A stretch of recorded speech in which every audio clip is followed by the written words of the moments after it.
In today's video, I'm going to teach you how to change the email address that receives Wix form submissions. By the end, you'll know exactly where to click, what to edit, and how to confirm everything is working. Start by opening your site in the Wix editor after you log in. If you already have a form on your page, simply click it to select it.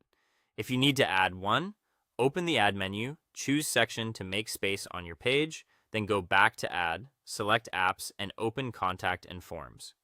Pick a form that suits your needs, such as an application or contact form, and add it to your page.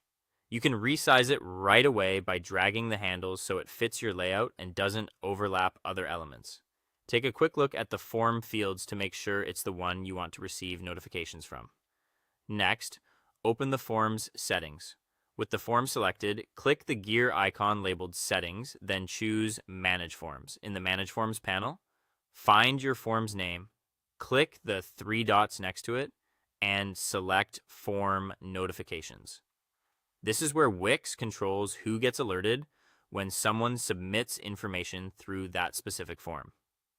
In the Notifications and Automations area, look for the rule called New Submission Received for your form and click Edit.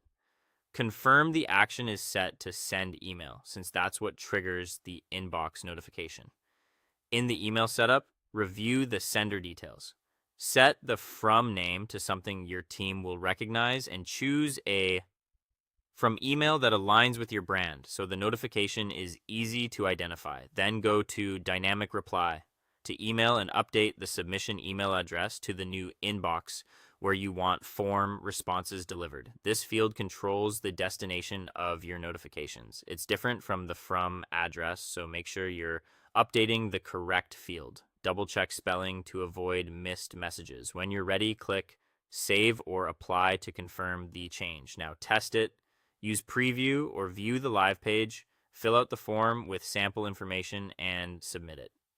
Open the mailbox you set a moment ago and confirm the notification has arrived. If you don't see it, check spam or filtered folders and mark it as safe so future alerts land in the main inbox. If you ever need to update the email again, return to Form Notifications, click Edit on the submission rule, and change the submission email address. That's it. Thanks for watching, and I'll see you in the next video.